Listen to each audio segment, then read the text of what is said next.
केली त्या दिवशीच ओबीसीचं राजकीय आरक्षण संपलेलं. काही बेसिक मुद्दे मला मांडून ठराव मांडायचे. भाषणासाठी खूप मुद्दे तरी असले, मी सगळं बोलणार नाही. त्याच्यानंतर 31 ऑक्टोबर 2023 ला जो न्यायमूर्ती संदीप शिंदे कमिटीनं पहिला अहवाल दिला आणि तो अहवाल राज्य सरकारने स्वीकारून जीआर काढला. जीआर काढलेला किती लोकांनी वाचला मला माहिती नाही, पण 7 सप्टेंबर 23 आणि 31 ऑक्टोबर 23 पासून आजपर्यंत आपण मराठवाड्यापुरता जर विचार केला तर मराठवाड्यामध्ये 7 सप्टेंबर 2023च्या अगोदर 8300 कुणबी होते. मी विभागीय आयुक्त कार्यालयाच्या आकडेवारीवरून बोलतो आहे. आणि 7 सप्टेंबर 2023 पासून आजपर्यंत 31 ऑगस्ट 2025 पर्यंत जर आपण आकडे काढले तर 2,41,000 कुणबी प्रमाणपत्र वाटप झाले. बापू काही बेसिक मुद्द्यावर बोलू आपण. भाषण खूप केलेत आपण. खरंच यावर कोणी चिंतन करणार आहे का? आता ओबीसी म्हणल्यानंतर कोण ओबीसी, कसे ओबीसी, त्याच्यावरती बोलत बसण्यात आता काही वेळ आपल्याकडे नाही. आताच आमच्याकडे किवळ्याचे भंडारी समाजाचे येऊन मला कानात सांगत होते भंडारी समाज आहे. खरं तर भंडारी समाज मराठवाड्यात कमी आहे, मुंबईत जास्त आहे. मुंबईमध्ये आगरी, कोळी, भंडारी आणि कराडी हे 4 समाज जे मुंबईतले आहेत हे भूमिपुत्र आहेत. आणि मग त्या भागामध्ये प्रभावी ओबीसी समाज आहे. ओबीसी चळवळीमध्ये आजही आम्हाला किती जाती आहेत हे सुद्धा व्यासपीठावरती आमचे नेते पण आकडे बरोबर सांगत नाही. आणि म्हणून मी 9 जानेवारी 2025 चा महाराष्ट्र सरकारचा ओबीसीचा संकलित जीआर घेतला. तर आपण किमान नांदेड पुरता तरी विचार करू. एलवट साहेब, इथून आपण बोलताना कोणी 354 जाती म्हणायचं, कोणी 352 म्हणायचं, कोणी 374 म्हणायचं, म्हणू नका.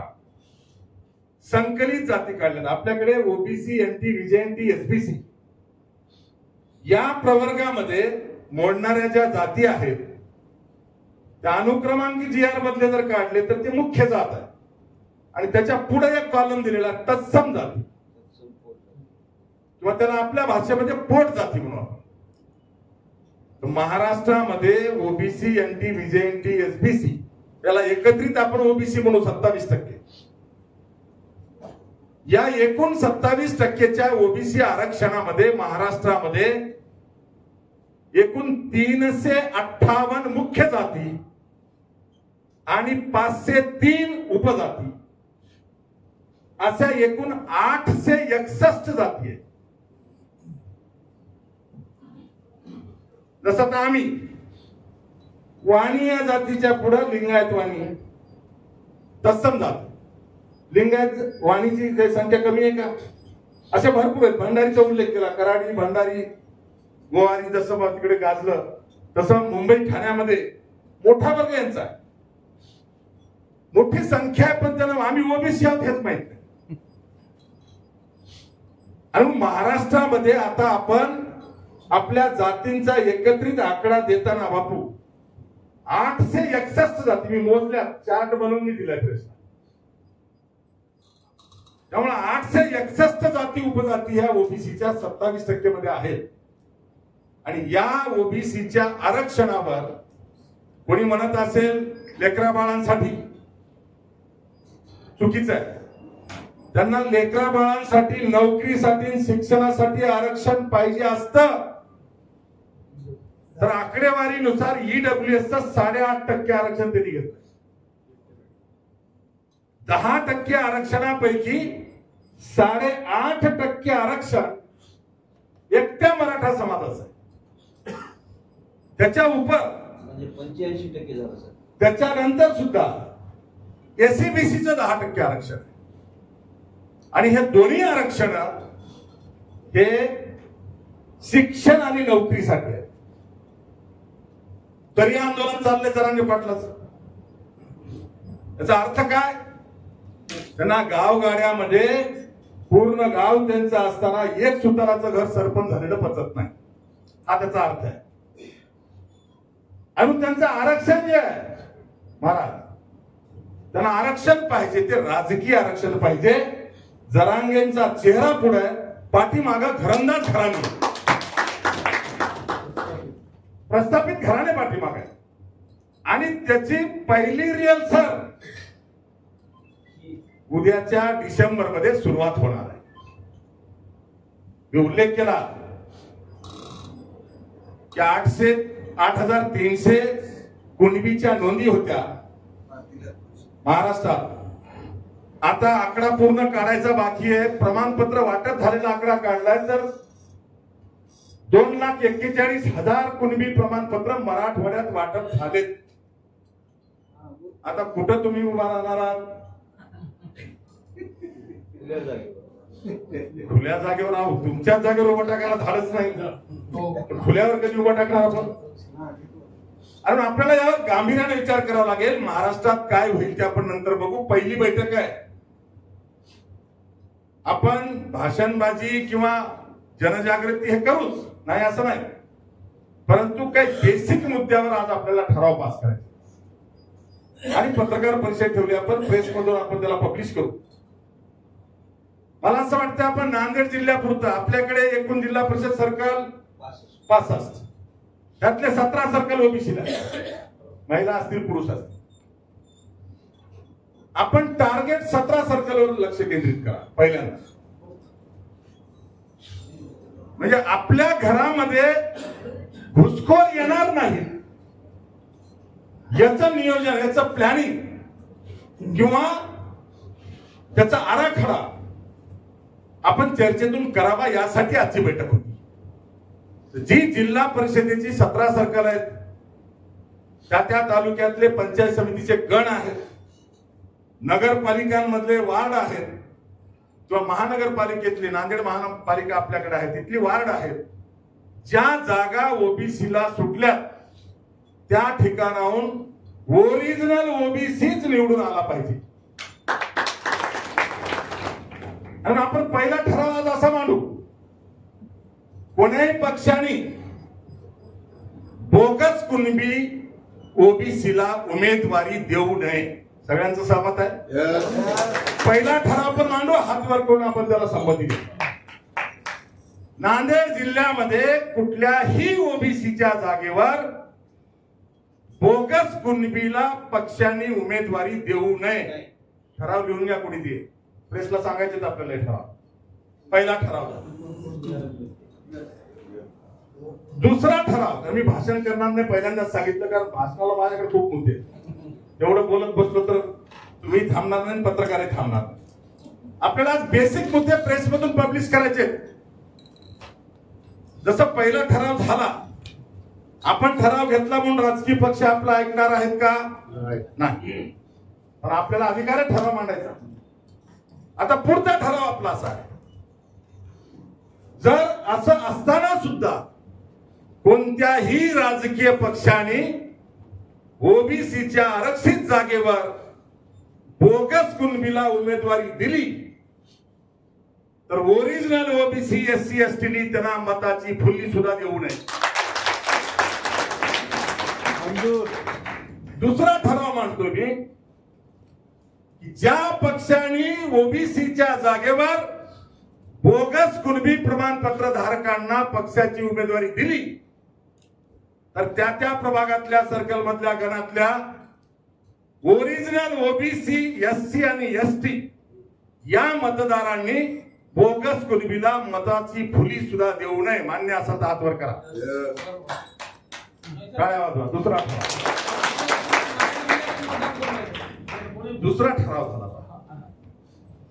आता तिसरा ठराव, जिथं ओपनला जागा सुटलेल्या आहेत आणि ओबीसी बहुल मतदारसंघ, असे जिल्ह्यात जिथं जिथं सर्कल असतील, जिथं जिथं पंचायत समिती गण असतील, धाडस करा. इथं आता बोललेले बाळू नावाचे कार्यकर्ते बोलले, त्याचं कौतुकच केलं पाहिजे ना, काय वाजत त्याच्यासाठी. अरे लढायला शिका, पडलं तर हरकत नाही, लढायला पुढे येतं हे का कमी आहे का. आणि म्हणून आपला तिसरा ठराव जिल्ह्यामध्ये, नांदेड जिल्ह्यापुरता आपण हे करू, जिल्ह्यामध्ये जिथं सर्कल ओबीसीच्या शिवाय ओपनला सुटलेला आहे, परंतु ओबीसी बहुल मतदारसंघ आहे, तर अशा ठिकाणी ओपनच्या जागेवर सुद्धा ओरिजिनल ओबीसीचा उमेदवार उभा करा आणि त्यालाच मतदान करा. बघा ठराव पुन्हा समजून घ्या. ओपनच्या जागेवर ओबीसी, ओरिजिनल ओबीसीचा उमेदवार उभा करा. खुल्या जागेवर, खुल्या ओपन म्हणलं की आमचं साहेब ओपन वाटाले. चला, खुल्या प्रवर्गाच्या जागेवर सगळ्यांसाठी खुलं, ओबीसी ओबीसी बहुल सर्कल किंवा मतदारसंघ जिथं असेल तिथं ओरिजिनल ओबीसीचा उमेदवार उभा करा आणि ओरिजिनल ओबीसी एससी एसटीनी त्या ओबीसी उमेदवारालाच मतदान करा. आपला चौथा ठराव मान्य असेल तर हात वर करा, कारण मी हात वर करून ठराव घेणार आहे. तुम्ही एकदा कॅमेरा फिरवा की असं हाता वर राहू द्या सगळ्यांचे. कॅमेरा घ्या फक्त, दोन हात वर करा. नव्हतंच म्हणाला कसा.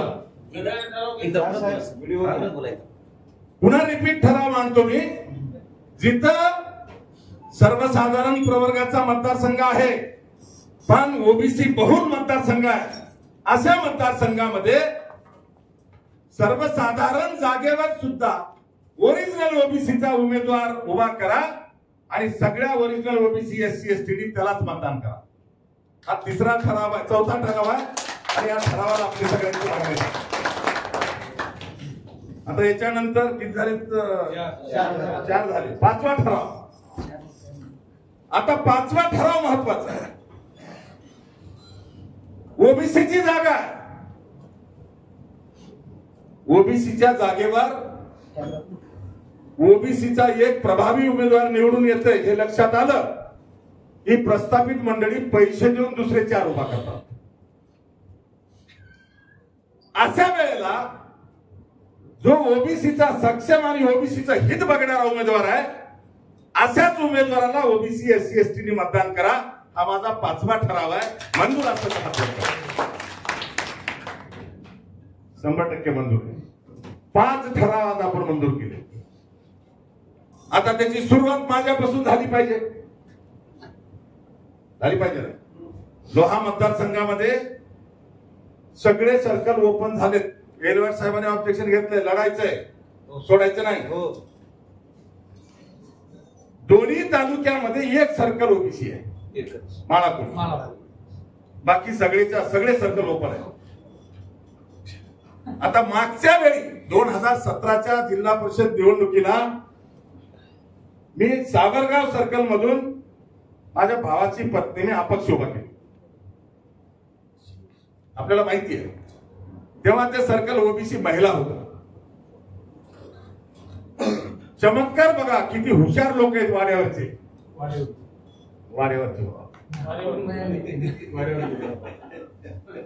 या मंडळींनी मनोहर धोंडेचा घरचा उमेदवार सावरगाव मध्ये आहे म्हणलं की दोन्ही तालुक्यातले सगळ्या पक्षाची येत, सगळ्या पक्षाच्या. पक्ष नाहीच, कोणाचं नाव घेत. मी रात्री आमच्याकडे मी पेनूरला अचानक बैठक घेतली, 200-300 लोक होते. सगळीकडे सगळ्या दोन्ही तालुक्यातले सगळ्या पक्षाचे लोक एक झाले. आणि जसं मागच्या वेळेस सर्कल वाटून घेतले होते तसं आता सर्कल वाटून घेतले. पण सर्कल वाटून घेताना काही झालं तर चालेल पण धोंडे चालला नाही. दोरावर बसले, कानाखालचा ताटाखालचा मांजर ओबीसी चाललं पण उरावर बसणारा ओबीसी नको. आणि म्हणून मागच्या वेळेस चमत्कार बघा कसा ओबीसीचा वापर करू शकता, तो धोका लक्षात आला पाहिजे. सावरगाव जिल्हा परिषदच्या गटामध्ये आम्ही आमचा घरचा उमेदवार उभा केला, अपक्ष उभा केला की लगेच त्यावेळेला हा विषय नव्हता बोगस कुणबी, कोणाच्या लक्षात पण नव्हतं. ती विदर्भातली चून आणली होती त्यांनी.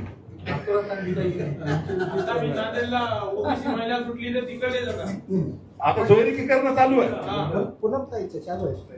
आणि म्हणून तेव्हा अचानकपणे जन्मजात काँग्रेसचा असलेला बोरगावचा जेडू पाटील त्याचा रात्रीतून प्रताप पाटीलच्या शिवसेनेमध्ये प्रवेश केला आणि त्याची उमेदवारी जाहीर केली. आयुष्यभर शिवसेनेमध्ये असलेला कैलासवासी विठ्ठल शेटकर याला रोहिदास चव्हाण उचलून अशोक चव्हाणकडे आणलं, हार घातला, काँग्रेसमध्ये प्रवेश दिला आणि उमेदवारी जाहीर केली. आणि कधीच ग्रामपंचायतला न उभा केलेला आमचा छत्रस्वामी रामदास शिवनीचा तो शंकरांना धोंडगेनी राष्ट्रवादीची उमेदवारी देऊन उमेदवार, म्हणजे 3 लिंग आहेत.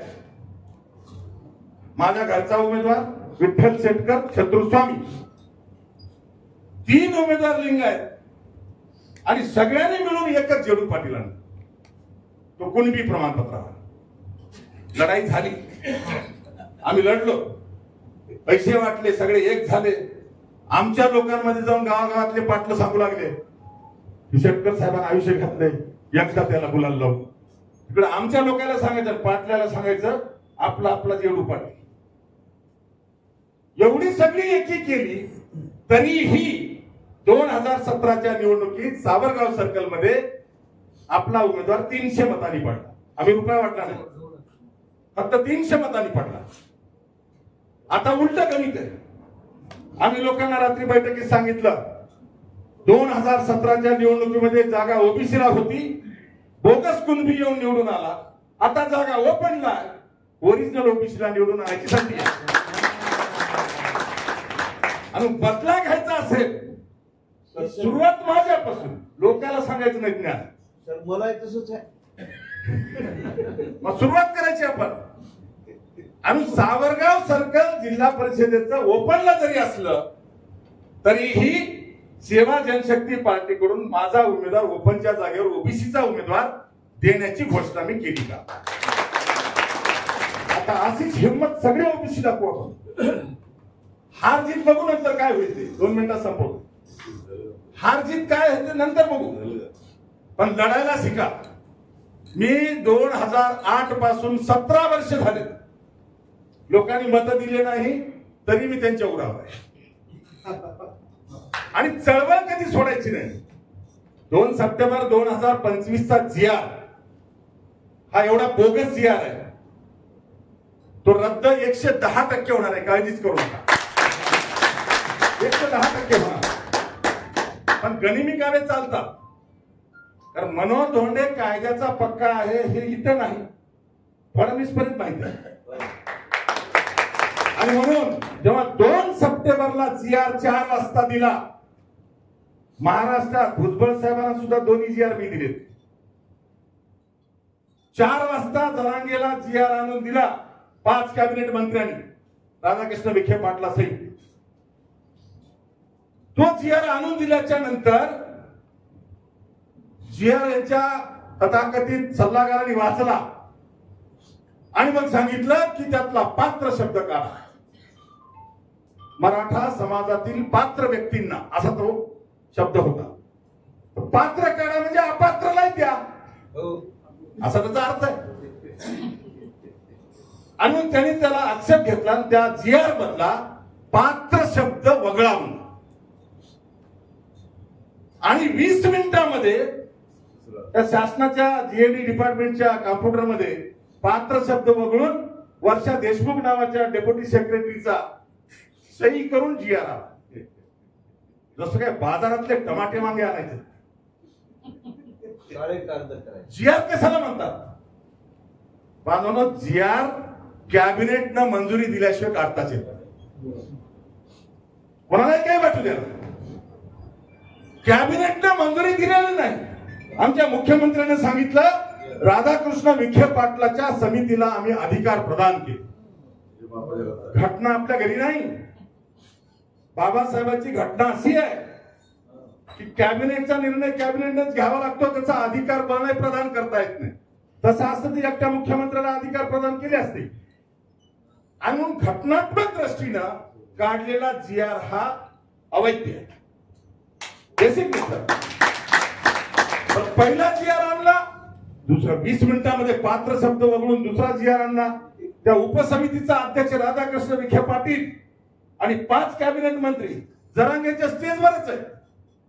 तेव्हा पण त्या उपसमितीची मंजुरी घेतली. आणि GR रद्द होणार आहे त्याच्याबद्दल दुमत नाही, पण 5 वर्षाची स्थानिक स्वराज्य संस्थांची निवडणूक ही जर महाराष्ट्रात 56,000 ओबीसीच्या जागा आहेत, ह्या जर हातातून गेल्या, आता हे आपण 5 वर्ष म्हणालो, 17 ते 25 किती वर्ष झाले, आता पुढचे 18 असू शकतात. 8 वर्ष गेले ना. त्यामुळे एक निवडणूक जर गेली आणि तुमच्या सर्कलमध्ये, गणामध्ये, वार्डामध्ये जर बोगस कुणबी जर प्रमाणपत्र घेऊन निवडणुकीला उभा टाकला तर घराणेशाही आहे. सगळे आमदार खासदाराचेच पोर आहेत. ते पैशाच्या बळावर निवडून येतील आणि निवडून आल्याच्या नंतर 1 वर्षाच्या आत व्हॅलिडिटी द्यायची आहे. अनेक ठिकाणच्या व्हॅलिडिटी ह्या पैशाच्या जोरावर आणि व्हॅलिडिटी देणारे बरेचसे अधिकारी ते त्यांचे आहेत म्हणून ते अनधिकृतपणे व्हॅलिडिटी देत आहेत. पण व्हॅलिडिटी जरी दिली तरी त्याच्यावर हायकोर्ट आहे. आणि म्हणून आपण एक ठराव आज असा करू की जिथं बोगस कुणबी उमेदवार येणार आहे त्या बोगस कुणबी उमेदवाराची आजच माहिती काढा. त्यांनी जात प्रमाणपत्र तहसील मधून काढलंय, तुम्हाला कळालं की X नावाचा उमेदवार येतोय तर त्याच्या नावाने माहिती अधिकारात तहसीलदारला पत्र द्या. या व्यक्तीचं जात प्रमाणपत्राची नसती पूर्ण सही सिक्क्यानिशी देण्यात यावी. त्याला जातीचं प्रमाणपत्र जे दिलंय त्याची पूर्ण फाईल ही आपण काढा आणि जात पडताळणी समितीची फाईल काढा. आणि आपण आज इथं बसलो ते 11 लोक आपण कमिटी करू. जिल्ह्यामधलं कोणीही सामान्य ओबीसी राहू द्या, असं काम करणारा जो कार्यकर्ता त्याने आपल्याकडे यायचं, फाईल घेऊन त्यांच्या सगळ्याच्या सगळ्या केसेस आपण हायकोर्टामध्ये आपल्या वतीने दाखल करू. आणि निवडणुकीला फॉर्म भरण्याच्या अगोदरच त्याच्या प्रमाणपत्राला स्टे घेण्याचा प्रयत्न आपण करणार आहोत. आणि आपला 6वा आणि शेवटचा ठराव असेल, तो ठराव असा असेल की जिल्हा परिषद, पंचायत समिती, गणगट असेल किंवा वार्ड असेल, ओबीसीच्या जागेवर जर बोगस कुणबी आला असेल तर त्या त्या भागातल्या ओबीसी कार्यकर्त्यांनी त्याच्या जात प्रमाणपत्राची फाईल आरटीआय मध्ये काढा. जात पडताळणी समितीकडे दाखल केलेली फाईल आरटीआय मध्ये काढा आणि त्या फाईली घेऊन तुम्ही आम्हाला संपर्क करा. त्या येणाऱ्या भावी उमेदवाराचे जात प्रमाणपत्र हे आपण हायकोर्टामध्ये चॅलेंज करून त्यांच्या जात प्रमाणपत्राला स्टे घेण्याचा प्रयत्न करू, जेणेकरून निवडणूक लागताना उमेदवारी अर्ज भरायच्या दिवशी त्याला प्रमाणपत्र जोडायच्या अगोदरच प्रमाणपत्राला स्टे असला पाहिजे. विषय समजला नाही तुम्हाला? हा महत्वाचा विषय समजला का? आणि अशा पद्धतीनं निवडणुकीचा फॉर्म भरायच्या अगोदरच बोगस कुणबी प्रमाणपत्राला हायकोर्टातून स्टे आणणे प्रमाणपत्र रद्द. आणि जर कोणाचा तोपर्यंत स्टे आला नाही तर छाननीच्या दिवशी उमेदवार व्हायचं नसलं तरी कार्यकर्ता उमेदवारी अर्ज भरा कोर्टाची लढाई लढण्यासाठी. निवडणुकीला सामोरं जायचं नसेल तरी उमेदवारी अर्ज भरा, कारण उमेदवाराला अधिकार पोहोचतोय. कारण अफेक्टेड पर्सन कोण आहे त्याला त्याचा अधिकार पोहोचतो. कारण अशा सर्कलला, गणाला किंवा वार्डाला एक एक आपला कार्यकर्ता तयार ठेवा. त्याचा उमेदवारी अर्ज निवडणूक लढायची नसली तरी नॉमिनल भरायचा आणि त्याच्या वतीनं हायकोर्टातली केस लढायची. त्याच्या वतीनं छाननीच्या दिवशी ऑब्जेक्शन द्यायचे. तर बोगस प्रमाणपत्र आहे, प्रमाणपत्र रद्द करून उमेदवारी रद्द करा. लेखी तुम्ही ऑब्जेक्शन द्या, सही सिक्का घ्या, कोर्टात या. मी बाकी वकिलाची फौज उभा करायला तयार. आपण जिल्ह्यात प्रयोग करू. महाराष्ट्रात कोणाला काय करायची करू द्या. जिल्ह्यात आपण फौज तयार करू आणि 17 सर्कल पंचायत समितीचे गट काढायचे बाकी आहेत. वार्ड किती आहेत माहिती नाही. त्याच्यात ते 50% जरी आपण बोगस कुणबी रोखले तर महाराष्ट्रात आपल्याला सांगता येईल तुम्ही जे केलं नाही ते आम्ही नांदेडला करून दाखवू. अशा प्रकारे आपल्याला नियोजनबद्ध पद्धतीनं काम करायचंय. त्या कामाला आपण आजपासूनच लागा. व्यासपीठावर बसलेली मंडळी आणि आणखी आपल्यातली इच्छुक मंडळी असा आपण एक लीगल फोरम जिल्ह्यासाठी नांदेड जिल्ह्यासाठी आपण करू. सोशल मीडियावर प्रसिद्धी माध्यमातून त्याला व्हायरल करू. जो सामान्य गरीब ओबीसी आहे त्याला तिथून ते सगळं करायचंय पण आधार नाही त्याने आपल्याला संपर्क करायचा आणि आपण त्याची केस योग्य पद्धतीनं लढून येणाऱ्या बोगस कुणब्यांचं दार जे उघडले सरकारने ते दार नांदेडमध्ये बंद करण्याचं काम आपण करू एवढं नक्की आपल्याला आश्वासित करतो. आणि आजचे हे 6 ठराव हे आपण पत्रकार परिषदेमध्ये जाहीर करणार आहोत. रचनात्मक कॉन्क्रीट काम करा. हवेत गोळ्या मारणं बस झालं काही होत नाही. मी सांगितलं ना 26 होते 36 झाले 140 होते 170 झाले. काय उपटलं आपण त्याचं. आणि नुसतं बोलू नका सुरुवात करा. आणि ती सुरुवात करायची असेल तर मुळीला विळा लावावा लागते. उगाच वरवर बोलून काही होणार नाही. भाषण करूनही होणार नाही. लोक भाषण ऐकतील टाळ्या वाजवतील जातील आणि भाषण करून नेतेगिरी करणारे आता आमच्या वकील कुंटे साहेबांनी सांगितलं तो आमच्या नारायणांनी सांगितलं की तसे काही काम करणारी लोक आहेत त्यांना आमचा विरोध नाही पण आमचा सहभाग सुद्धा नाही. बिलकुल नाही आमचा पाठिंबा नाही. तर मला जेव्हा ती प्रेस बघितली तेव्हा भुजबळ साहेबांचं माझं बोलणं झालं. छगन भुजबळ साहेबांचं मी त्यांना मेसेज केला होता. त्यांनी मला उत्तर दिलं माझ्याकडे मेसेज आहे व्हॉट्सअपवर. त्यांनी सांगितलं मी नांदेडला येणार नाही तुम्ही सगळ्यांना प्रेस घेऊन सांगा. ते भुजबळ साहेबांनी मला सांगितलंय. मी दुसरी माहिती घेण्यासाठी म्हणून विजय वडेट्टीवार साहेबांना बोलतो. ते म्हणाले मला फोन आला होता मी हो म्हणालो नाही पण तुमचं नाव घेतलं ते बोलले नाही त्यामुळे मी त्यांना हो म्हणालो.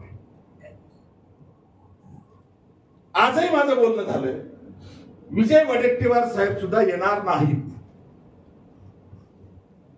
काल धनंजय भाऊ मुंडे यांच्याशी बोलणं झालं. ते म्हणाले मला तर विषयच माहिती नाही तरी प्रेसमध्ये नावं सांगितलं. कोणाचे नावं वापरायचे मोठ्या नेत्यांचे आणि धंदा करायचा. ओबीसीच्या लाटेवर सवार होऊन ज्या लोकांनी ओबीसीच्या आरक्षणालाच विरोध केला होता तीच लोक जर आता ओबीसीच्या लाटेवर सवार व्हायचा प्रयत्न करत असतील तर उद्याच्या कार्यक्रमाला आपला पाठिंबा नाही. आणि हे मोठे नेते कोणी येणार नाही हे सुद्धा सांगणं आवश्यक आहे. म्हणून आपल्याला ही माहिती देणं मला आवश्यक होतं की आपल्याला हा विषय मुद्दाम या ठिकाणी सांगितला. आजच्या बैठकीमध्ये महत्वाची 6 ठराव हा विषय आपल्या सगळ्यांसाठी आजपासून रचनात्मक काम करण्यासाठी सुरुवात करायची आहे. मी आमच्या शेवडी पंचायत समिती गणातून आमचे तुकाराम पाटील लुटे ओबीसीचे धनगर समाजाचे त्यांची उमेदवारी आम्ही जाहीर केली. पण मला कळालं कार्यगावचा एक किवले म्हणून कोणीतरी बोगस कुणबी घेऊन येते लगेच आमची उद्या आरटीआय जाते. आम्ही लोहा कंदामध्ये जरूर रोखू पण नांदेड जिल्ह्यामध्ये सुद्धा जे जे ओबीसी बोगस येत आहेत त्यांना रोखण्यासाठी ज्यांना मदत पाहिजे कायदेशीर मदत किंवा बाकीची मदत आहे जी पाहिजे ते आपण फोरम आज जाहीर करू 11 लोकांचं. जिल्ह्यातल्या सामान्य ओबीसी माणसांनी जरी त्यासाठी पुढाकार घेतला तर त्यांना कायदेशीर मदत देऊन बोगस कुणबी लोकांचं आपल्यामध्ये होणारा शिरकाव थांबवण्यासाठी आपण जिल्ह्यापुरतं एकजुटीने काम करूया. ते आपण सर्वजण कराल. हे सगळं तुम्हाला मान्य असेल तर शेवटचा एकदा हात वर करा. सगळ्यांना मान्य आहे. टाळ्या वाजून आपल्या सगळ्या ठरावाचं एकत्रित स्वागत करूया. मी आपल्या सगळ्यांचं या ठिकाणी जाहीर अभिनंदन करतो. आणि सेवा संघटना म्हणून ओबीसी म्हणून तर आहेच आहे पण सेवा संघटना म्हणून किंवा राष्ट्रीय ओबीसी आरक्षण हक्क परिषद म्हणून आम्ही जिथं जिथं आपल्या लोकांना मदत पाहिजे, त्यांनी फक्त फोन करायचा. सगळी कायदेशीर मदत द्यायला आम्ही तयार आहोत. पण भामटेगिरी करून ओबीसीला बदनाम करायचा जिल्ह्यात प्रयत्न होतोय, त्याला मात्र शिवा संघटनेचं समर्थन नाही, पाठिंबा नाही. आणि एकही वार्ता नेता येणार नाही हे मला इथं आवर्जून सांगितलं पाहिजे. सांगणार नसलो तरी मला भुजबळ साहेबांनी सांगितलंय, नारायणराव छगन भुजबळ साहेब मला म्हणाले की माझ्या वतीने तुम्ही जाहीर करा की मी येणार नाही. त्यामुळं लोकांनाही कळणं आवश्यक आहे, म्हणून मी त्याचा उल्लेख केला. आपल्या सगळ्यांचं पुन्हा एकदा जाहीर आभार व्यक्त करतो. पत्रकार वेटिंग मध्ये आहेत, पत्रकार बांधवांना आपल्याला बोलावं लागेल.